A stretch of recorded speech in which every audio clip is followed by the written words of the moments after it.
Desde los estudios de NTC, la red independiente presenta Noticias 1.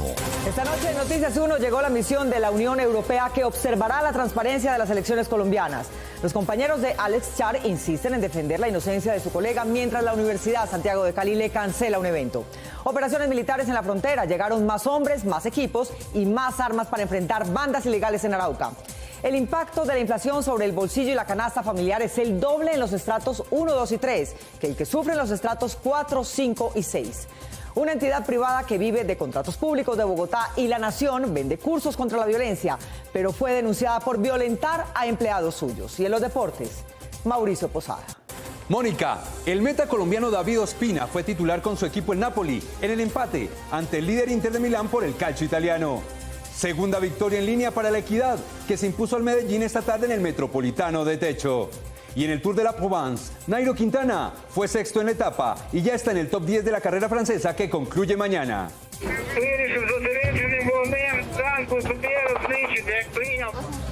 Aquí está, esta es la imagen del día, el cuarto submarino nuclear ruso que muestra su casco en el Mar Negro frente a la península de Crimea, que hasta 2018 fue parte del territorio de Ucrania y desde entonces es territorio anexado ruso.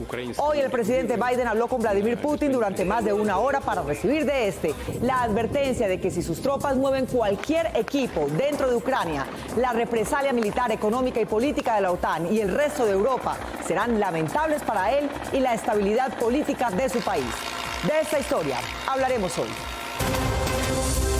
Por la prensa libre y el derecho que todos ustedes tienen a la verdad, Yo Soy la Red Independiente presenta Noticias 1 con Mónica Rodríguez y Mauricio Posada. Buenas noches y bienvenidos a la mejor información del fin de semana. Queridos miembros de Yo Soy la Red Independiente, en la última semana hemos recibido cientos de mensajes y solicitudes pidiendo que mantengamos activa nuestra promoción de la alianza entre Noticias 1 y la revista Cambio. Pues bien, a partir de este momento y por todo el mes de febrero van a tener ustedes una magnífica oportunidad para apoyar el trabajo de estos dos medios independientes y recibir, por supuesto, una maravillosa recompensa. En este video les contamos cómo hacerlo. Ingresando a baki.co/inclinada la red independiente, ustedes, queridos backers, a través de un aporte único de 260,000 pesos o más, tendrán la suscripción a la revista Cambio por 2 años. Apoyan la labor informativa de Noticias 1 en 2022 y en pocos días recibirán en sus casas la camiseta polo de la prensa libre. En la página de inicio solo deben escribir el monto del aporte, llenar los datos y listo. Gracias siempre por elegir la independencia.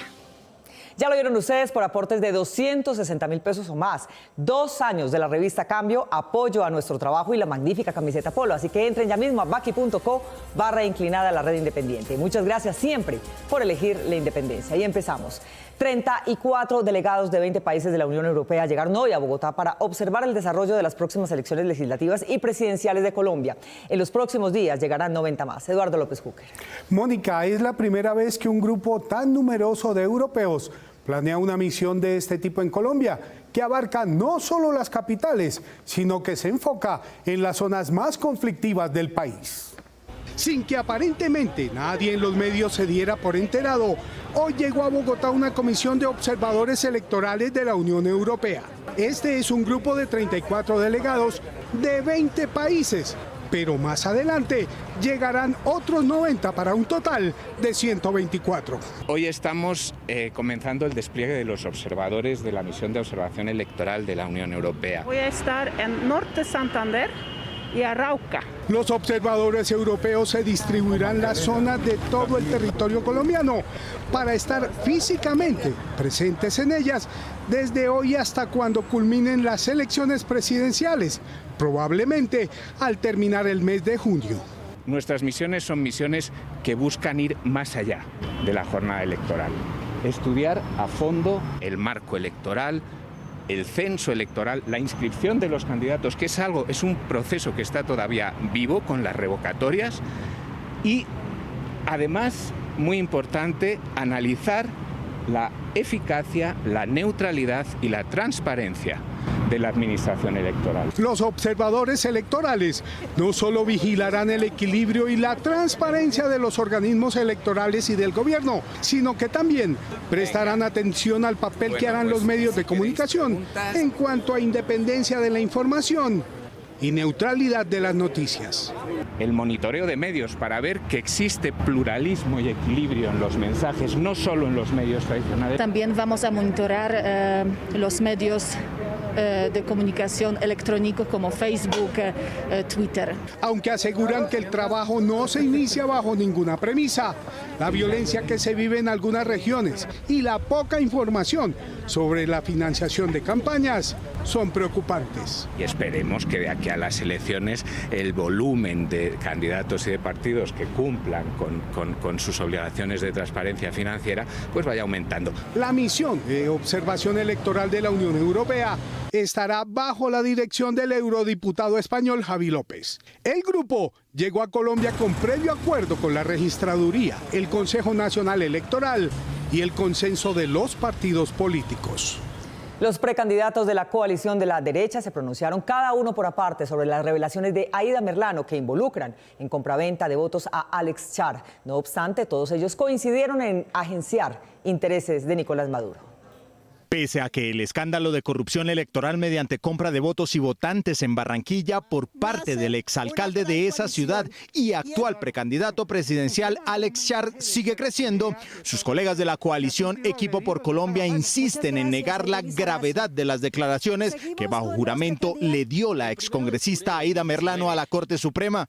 Por el contrario, tratan de desvirtuar las denuncias de Merlano, aunque esta fue no solo la beneficiaria del dinero del clan Char, sino la pareja extramatrimonial del exalcalde, como él mismo lo aceptó. Aquí está una persona que además es prófuga de la ley, que es la que ha hecho las acusaciones, nadie más. La fiscalía dice que esas mismas denuncias ya las tiene hace 2 años y que no encontró absolutamente nada concreto. El precandidato presidencial de Equipo por Colombia, Enrique Peñalosa, de otro lado, elogió la popularidad de que goza Alex Char, que no se habría afectado por las revelaciones de Merlano, de acuerdo con las cuales el exalcalde y su familia, que tienen multimillonarios contratos públicos, sacaban dinero de esos contratos para usarlos en las campañas electorales. Yo estaba en Barranquilla, yo estaba en Soledad, yo estaba en Cartagena y la gente ama a Alex Char.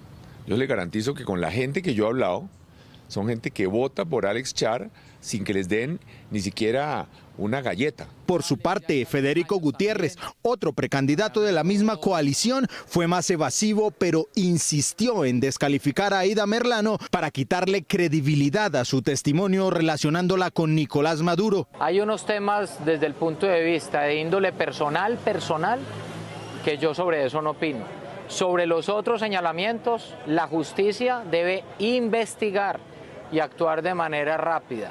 También hay algo que hay que mirar dentro de este panorama y es la relación directa también de lo que ha señalado Aida Merlano y ella misma diciendo que está protegida por el gobierno de Maduro y desde allá haciendo unas acusaciones. El tercer precandidato de Equipo por Colombia, el conservador David Barguil, no quiso dar declaraciones en cámara, pero en cambio publicó un comunicado en el mismo sentido de descrédito de la denunciante. Este le añadió el elemento Petro sin nombrarlo, pero obviamente refiriéndose a él. La verdad es lo que necesitamos, en especial cuando se intuye la participación del gobierno venezolano que protege a Merlano y que tiene cercanía con el candidato de la izquierda colombiana. La estrategia de Equipo Colombia, según las reacciones de sus miembros precandidatos, es entonces quitarle fuerza a las denuncias judiciales que afectan a Alex Char, insistiendo en las culpas de Merlano y en la participación supuesta de Maduro y Venezuela. La campaña de Alex Char le confirmó a Noticias 1 que efectivamente él estaba programado para una charla esta mañana en la Universidad Santiago de Cali de esa ciudad, pero la oficina de prensa del centro educativo dijo que se trataba de una información falsa. Juliana Ramírez. Mónica, el hecho es que profesores y personal administrativo recibieron un correo electrónico invitándolos al evento de Char y en las redes se desató una cadena de indignación y luego se produjo la cancelación. Pese a que el candidato presidencial Alex Char, envuelto en un escándalo de corrupción por presunta compra de votos, no ha querido asistir a ningún debate con sus competidores, ni siquiera el que hizo la semana pasada en la Universidad del Norte, ubicada en su ciudad natal. Hoy, 12 de febrero, tenía programado dar una charla en la Universidad Santiago de Cali, que tenía todos los visos de ser parte de su campaña. y rememos juntos, caminemos juntos. Con esta invitación titulada La transformación de las grandes ciudades como estrategia de cambio, el caso Barranquilla, se invitaba a asistir a la cita hoy a las 10 de la mañana en el auditorio Aula Máxima, bloque 3, piso 4, de la universidad que está ubicada en la capital del Valle del Cauca. Hace 2 días, los trabajadores del área administrativa de la institución recibieron esta circular del Departamento de Gestión Humana en que se ordenaba asistir hoy a las 9:40 de la mañana al mismo auditorio. Nos permitimos convocar su valiosa participación y asistencia obligatoria a partir de las 9:40 en el aula máxima del bloque 3, piso 4. De inmediato, las redes se llenaron de mensajes de indignación por el evento de proselitismo político que se haría. Noticias 1 consultó la campaña de Alex Char y su jefe de prensa confirmó que inicialmente el evento sí se tenía pensado llevar a cabo. El jefe de prensa de Char también aseguró que esa reunión estaba organizada por aliados y simpatizantes de Cali. Este noticiero también contactó a la oficina de prensa de la universidad y esta aseguró que todo era una farsa sacada del contexto, que el conversatorio de Char fue cancelado y aprovechando ese espacio disponible en la agenda, se programó una reunión pendiente con el personal. Posteriormente, la universidad desmintió a su oficina de prensa, asegurando que era falsa la información relacionada con el candidato. La reunión que se sostuvo a las 10 de la mañana de este sábado, 12 de febrero, fue exclusiva con el personal administrativo para dar la buena noticia del incremento salarial. Los trabajadores asistieron al auditorio, pero no se encontraron con el candidato Char. Aún no se sabe si la cancelación de su asistencia fue por los mensajes en contra que recibió la universidad. El exalcalde de Barranquilla y candidato presidencial Alex Char fue denunciado penalmente por el apoderado de Aida Merlano ante la Fiscalía porque él no tiene fuero para ser investigado por la Corte Suprema. Víctor Ballestas. Mónica, Char y la otra expareja de Merlano, Julio Gerlain, fueron denunciados no solo por delitos electorales, también por delitos tan complicados como tentativa de homicidio y el acceso carnal violento. En el marco de la investigación que se sigue en la Corte Suprema por delitos electorales contra los congresistas Arturo Char, de Cambio Radical, y Laureano Acuña, del Partido Conservador, y tras las declaraciones de Aida Merlano, en las que se enfocó principalmente en señalamientos en contra de los clanes Char y Gerlain, el abogado Miguel Ángel del Río, apoderado de Merlano, denunció penalmente a los mencionados en su testimonio. Todo un entramado criminal que evidentemente tiene como víctima a Aida Merlano, más allá pues de las manifestaciones que Aida Merlano ha hecho sobre su responsabilidad, pero en este caso son absolutamente inaceptables y están dirigidas precisamente en contra de Alejandro Char, hoy candidato a la presidencia de la República, sobre su padre y sobre su hermano Arturo Char. Las pruebas aportadas por Merlano no solo se enfocaron en presuntos delitos electorales cometidos por sus ex parejas sentimentales Julio Gerlain y Alex Char, sino también en otros cometidos durante y después de su fuga en octubre de 2019.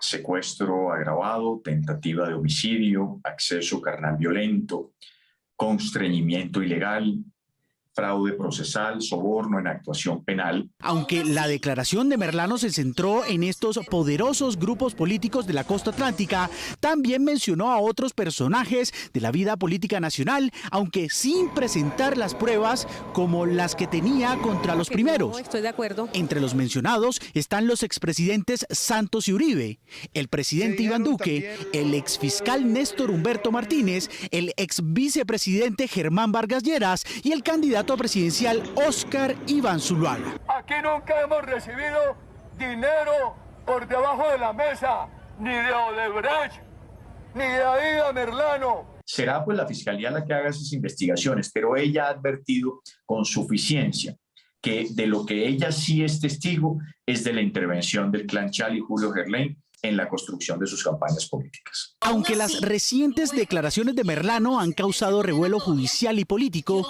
Alex Char ha dicho que seguirá adelante con su campaña y que denunciará a su expareja extramatrimonial. La inflación disparada golpea a los hogares pobres con el doble de fuerza que a los de ingresos más altos. Con el precio del dólar han subido los gastos de los hogares en alimentación, arriendo y transporte. La inflación golpea distinto a todos los hogares y en peor medida a los de ingresos bajos. En 2020 el incremento de los precios para los hogares pobres fue el doble que el causado a personas de ingresos altos. Lo mismo sucedió en 2021, cuya inflación de los menos favorecidos fue 56% superior a la de los ricos. En enero de 2022 la brecha siguió al alza, mientras el DANE presentó una variación anual promedio de inflación de 6,94%, esa misma cifra para los vulnerables fue de 8,31%. La inflación es el impuesto de los pobres, o sea, la inflación es un impuesto. Básicamente cuando aumenta la inflación es como si le estuvieras poniendo un impuesto a la gente, pero lo más grave es que ese impuesto es más alto para las personas más pobres. La aceleración en el IPC está jalonada principalmente por el aumento de precio de los alimentos, que en enero de 2022 llegó a 19,94%. Por ejemplo, una familia que en 2021 tenía ingresos mensuales de 1.200.000 pesos y destinó en enero de ese año 600.000 pesos a alimentos, el mes pasado tuvo que destinar 719.640 pesos para comprar esos mismos productos. Para los hogares en situación de pobreza, el peso de los alimentos es incluso más importante y supera el 31% del presupuesto, precisamente porque la inflación de alimentos ha sido determinante en el comportamiento de la variación del índice de precios al consumidor. Es que vemos una exacerbación de la pérdida de poder adquisitivo. Si seguimos con los rubros que más pesan en los hogares, esta familia que gastaba en 2021 350.000 pesos para arriendo y servicios, ahora debe pagar 362.880 pesos y en vez de los 100.000 pesos de transporte que destinaba en 2021, ahora necesita 105.690 pesos. Suponiendo que esa persona que se gana un poco más del salario mínimo le aumentara un 10% el sueldo de este año, es decir, le quedó en 1.320.840 pesos, ello no alcanzaría a compensar lo que se está gastando de más ahora. Prácticamente que en enero casi que se comió todo el incremento del salario mínimo. Y eso que en el país 45,4% de los colombianos ganan por debajo del salario mínimo. Podemos rápidamente concluir que efectivamente la evolución de los precios tiene una incidencia sobre la pobreza monetaria de los hogares. El director del DANE concluyó que el empobrecimiento por el encarecimiento de los precios va a frenar la recuperación de ingresos que se observó en 2021 debido a la mejoría en el mercado laboral.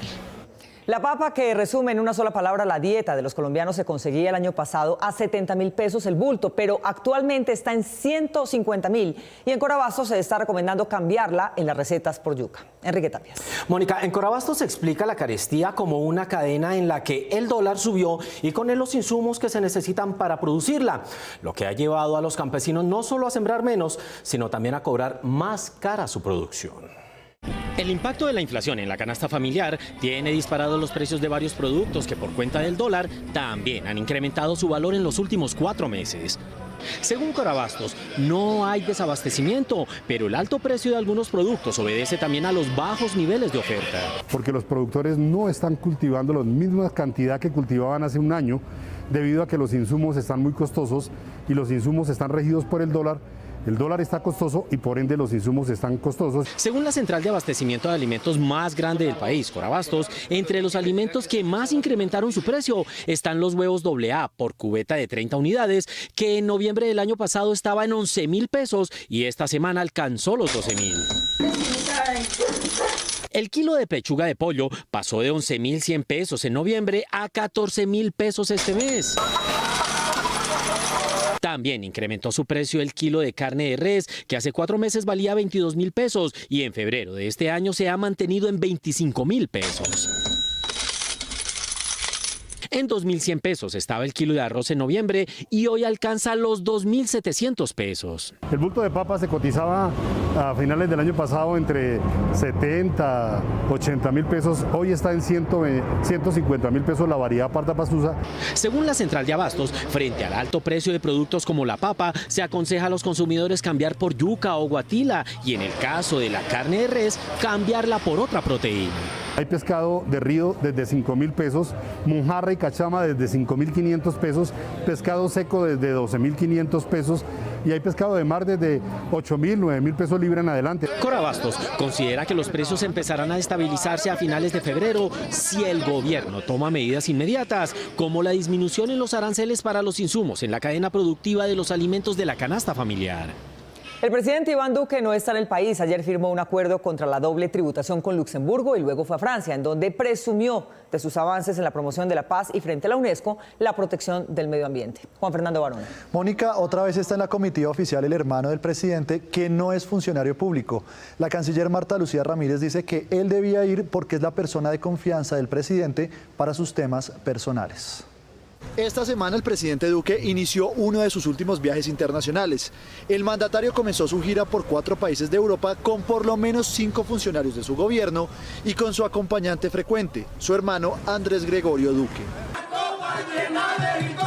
Ante las críticas por la compañía del hermano de Duque, la vicepresidenta canciller Marta Lucía Ramírez, quien está imposibilitada a viajar con el presidente, defendió al acompañante de lujo.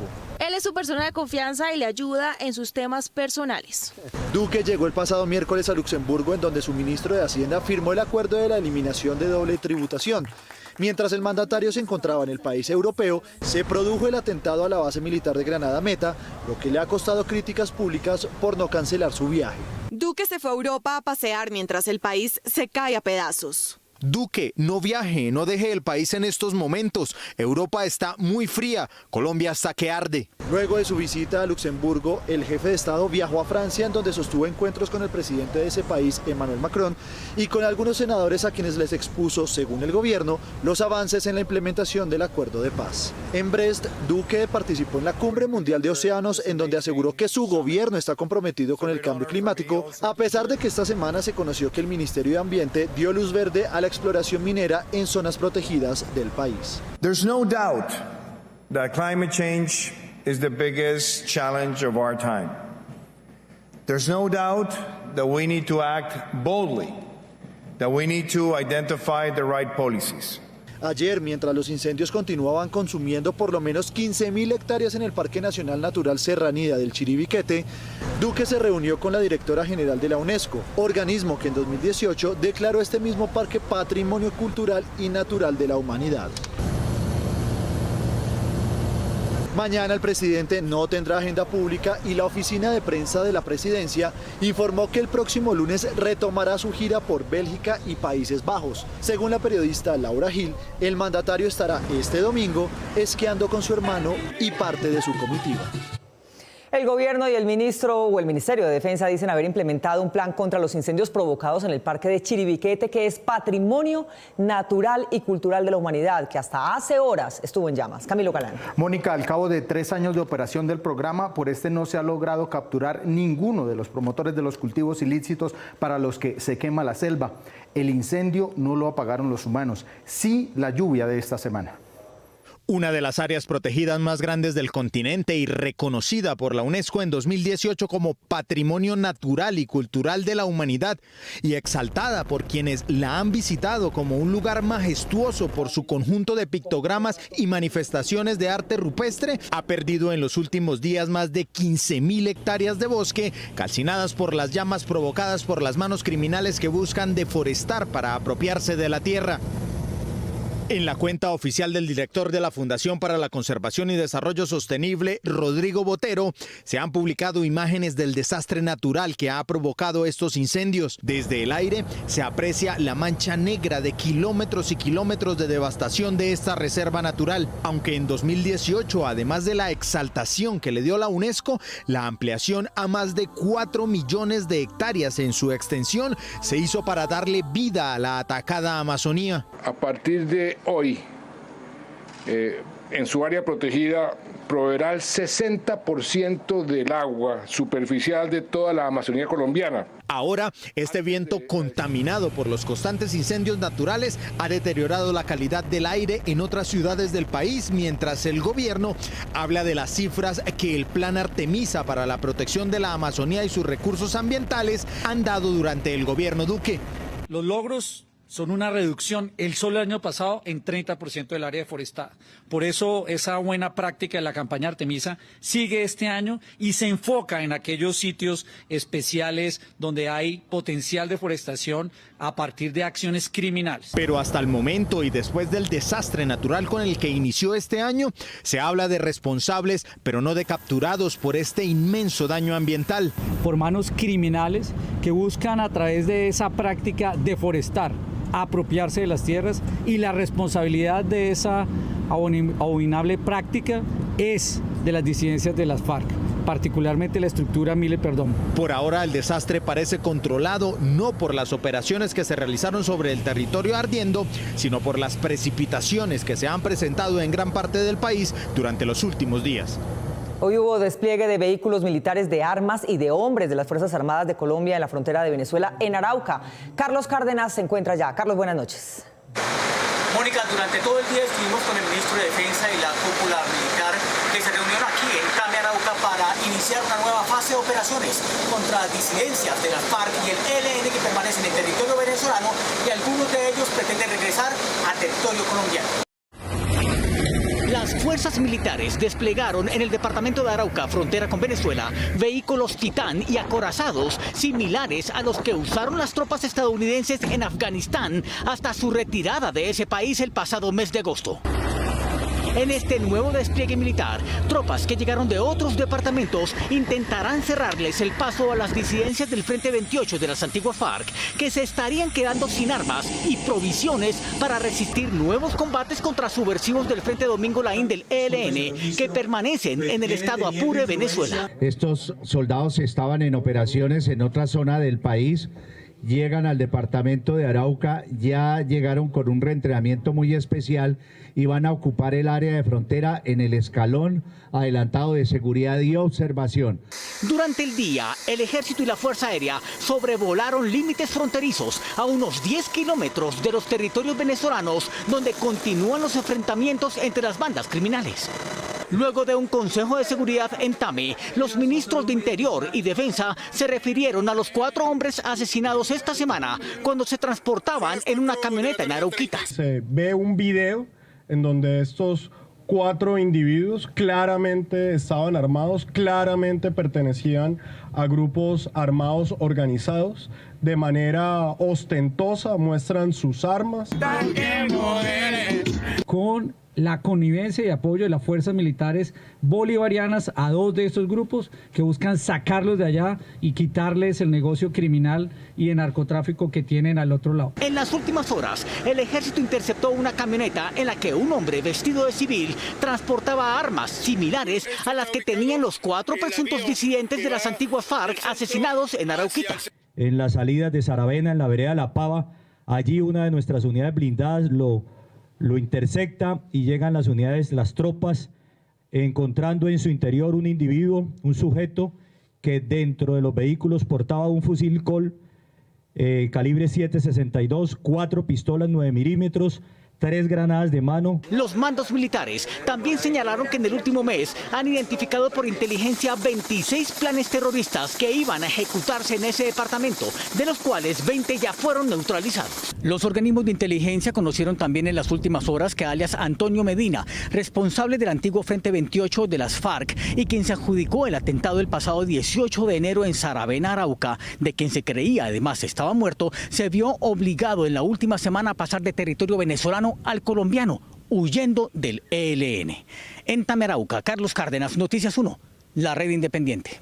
Las personas cuyos cadáveres fueron encontrados en Arauquita hace 2 días no eran civiles. Un video previo a su muerte los muestra preparándose para asesinar a personas de la guerrilla del ELN.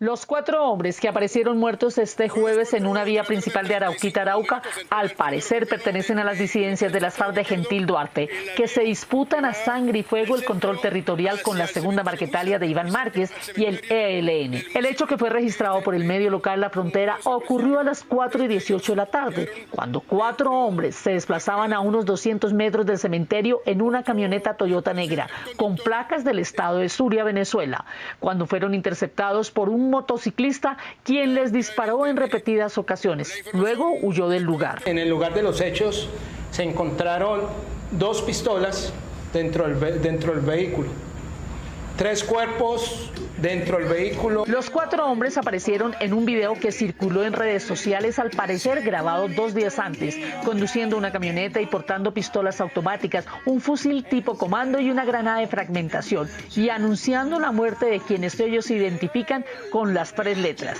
que en Arauca es una clave para referirse al ELN.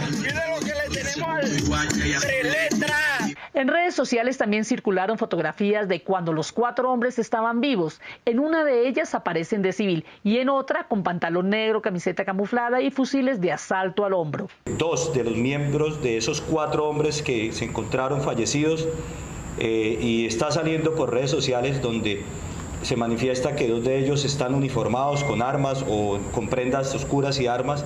Al parecer pertenecen a uno de los grupos armados organizados. Al parecer se trata de una guerra entre bandas criminales que se enfrentan desde hace 2 meses en la frontera con Venezuela. Bogotá está tan congestionada como la península de Crimea, lo que indican los indicadores.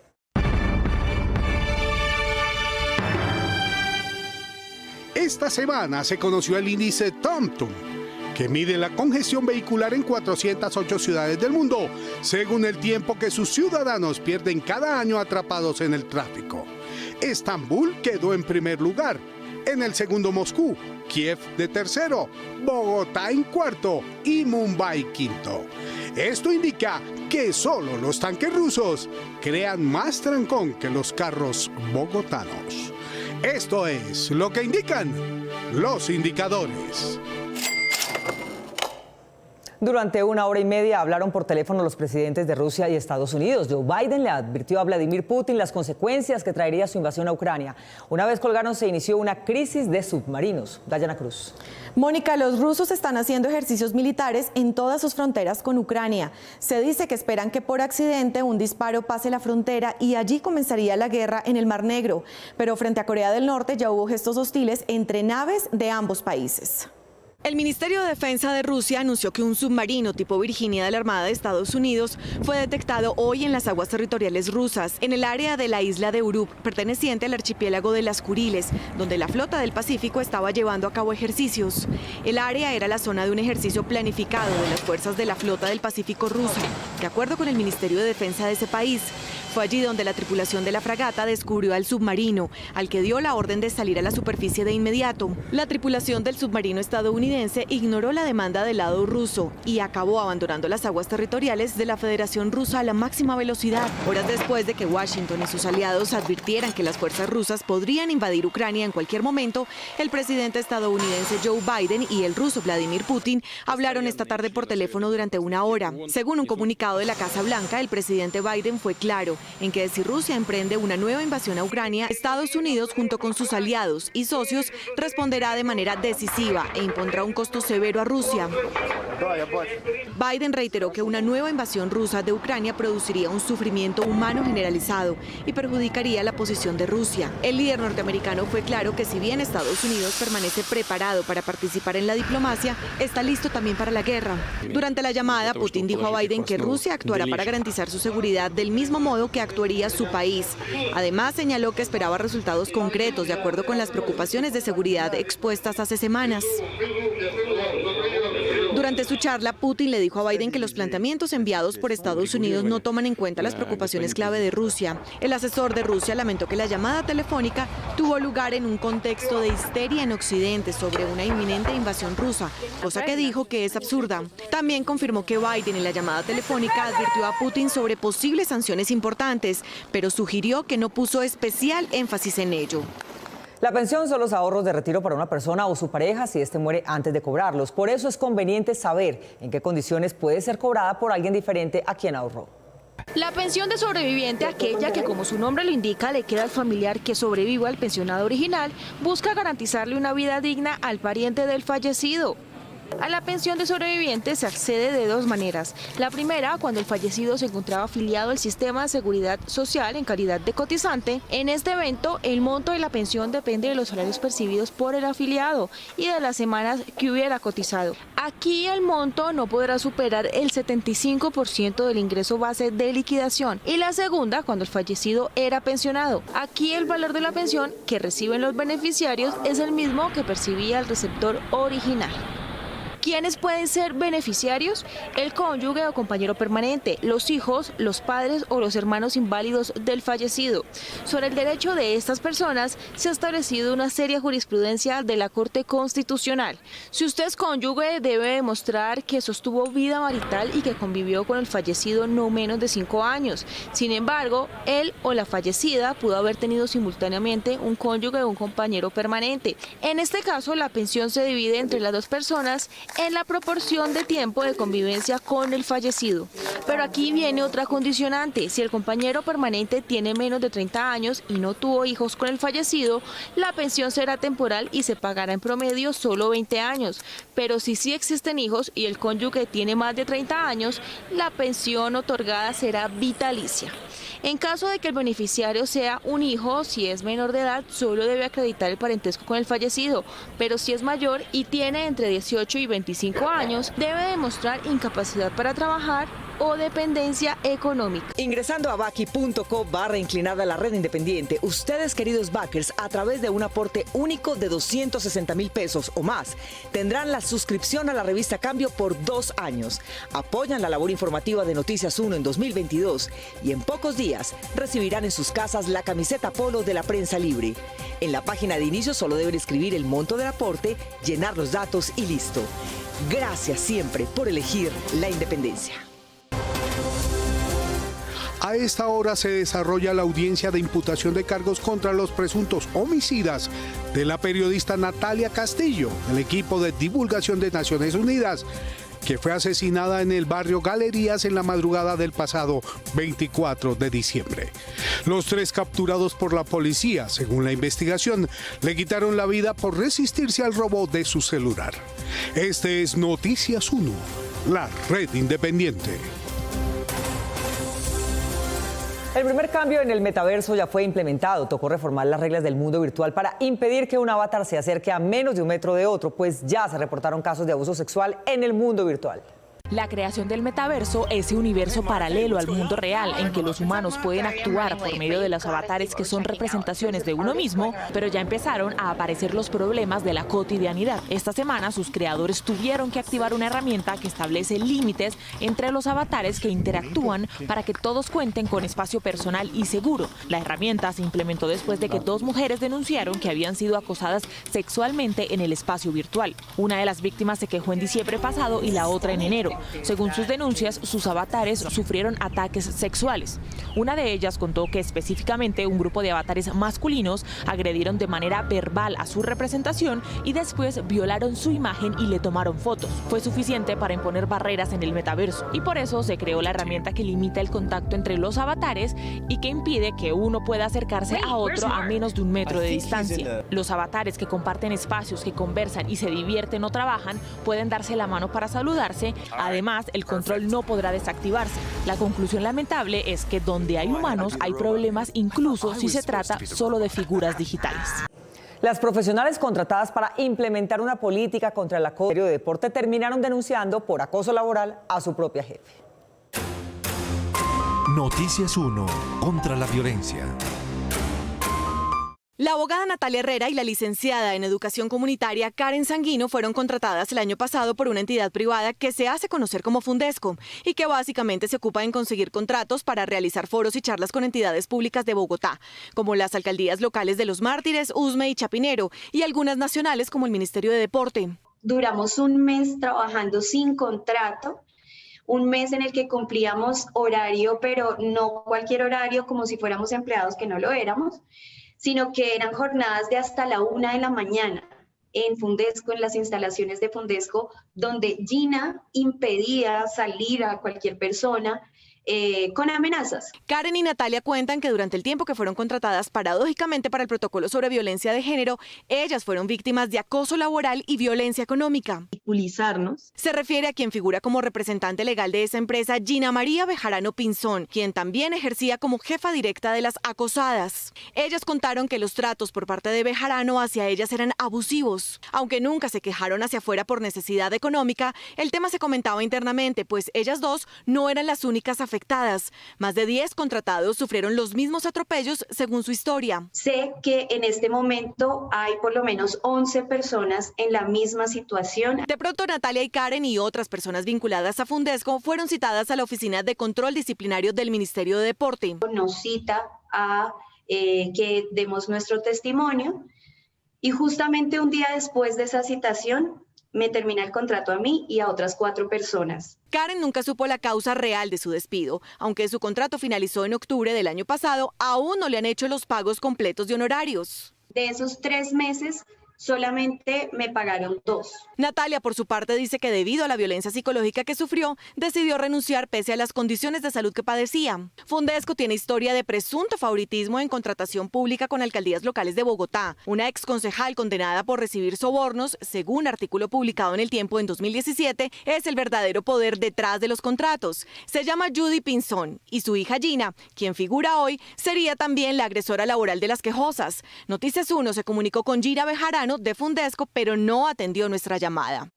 Los malos hábitos alimentarios y los estados de ánimo alterados después del almuerzo pueden tener el mismo origen, lo que en la medicina se conoce como el colon irritable, que es una protesta del cuerpo por lo que está recibiendo. El colon irritable es un mal que afecta al 28% de la población colombiana, estar general hasta convertir las horas de alimentación en una tortura por el dolor gástrico que se siente después de la ingesta de comidas. Se le llama colon irritable a un trastorno intestinal que está directamente relacionado con el consumo de comidas procesadas y alcohol, además de alimentos altos en azúcar y grasas. En general recomendamos que se reduzca el consumo de este tipo de alimentos que producen muy rápida fermentación, como las gaseosas, los dulces, los postres, los panes blancos. En general se deben evitar. Incluso también en algunas personas los lácteos. Aunque quienes hayan sufrido durante largos periodos de colon irritable no pueden creer en ningún alivio permanente, se sorprenderán con la mejoría que experimentarán en el cambio del tipo de alimentación. Pero no se trata solo de cambios físicos, los cambios emocionales tienen una relación directa con los síntomas que produce la irritación del colon. Las emociones que producen ansiedad, miedo, angustia, afán, generan una respuesta directa en el tubo digestivo. La mayoría de personas no lo sabe, pero la parte del cerebro que procesa las emociones es la misma en la que se producen las sensaciones digestivas, de tal modo que las primeras inciden directamente en las segundas. Recuerden que aumentar el consumo de verduras y frutas y reducir las grasas y el azúcar es un buen comienzo. La Federación Colombiana de Fútbol apoya a la DIMAYOR para que la Superintendencia de Industria y Comercio archive la investigación en su contra. Gerson Caucha. Mauricio, varios de los investigados elaboraron listas de jugadores que no deberían ser contratados. Por eso la Asociación de Futbolistas ACOLFUTPRO reitera que la investigación no debe parar y, por el contrario, espera que dé resultados. Entre las garantías que presentó DIMAYOR ante la SIG, propone que un experto examine y recomiende modificaciones a los reglamentos, pero solo serían aprobadas en asambleas de sus socios. Como terceros interesados, la Federación Colombiana de Fútbol aprobó las recomendaciones, mientras que ACOLFUTPRO no. Lo que piden es archívenme la investigación y yo en el plazo de 6 meses ese experto hará unas recomendaciones que si las acogen o no las asambleas de la DIMAYOR y de la Federación, pues entonces serán tenidas en cuenta. Eso no garantiza absolutamente nada. La segunda garantía es la implementación de un sistema de transferencias nacionales que cumpla con la norma FIFA, y la tercera es un sistema de gestión de denuncias tempranas. ACOLFUTPRO considera que falta claridad por parte de DIMAYOR para explicar cómo se ejecutarían ambos sistemas. Lo que esperamos y pedimos es que a través del superintendente se adelante esa investigación, se propongan de manera seria y se adopten compromisos que se puedan cumplir. De los 16 clubes vinculados a la investigación, solo Real Santander, Cúcuta Deportivo y Unión Magdalena no presentaron garantías. Por lo tanto, independientemente de la decisión que se adopte con relación a este aspecto, la investigación va a llegar hasta sus últimas consecuencias. Además, a Boyacá Chico se le abrió una investigación independiente. Porque fue renuente a dar la información, a presentarse a las citaciones que la superintendencia ha hecho para justamente profundizar en estas investigaciones. Las observaciones ya están en poder de la SIC, que deberá estudiarlas y decidir si archiva o continúa la investigación. Un grupo de artistas chinos expertos en miniaturas creó todo un mínimo para edificio de apartamentos. Ellos hacen videos en TikTok para compartir sus experiencias, pero está claro que los que más se divierten en los mini apartamentos no son los adultos, que allí ahorran dinero del arriendo, sino los niños que creen que la intención es hacer una casa de grandes, pero en tamaño de niño.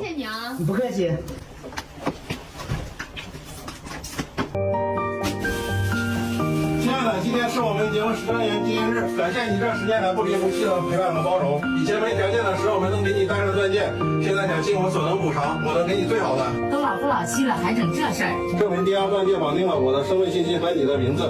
男士一生仅能定制一枚，寓意一生唯一真爱。 Nos vemos en las redes sociales y mañana domingo a las 8 de la noche aquí en Cable Noticias con las mejores noticias del fin de semana. A ustedes, como siempre, gracias por elegir la independencia. Feliz noche.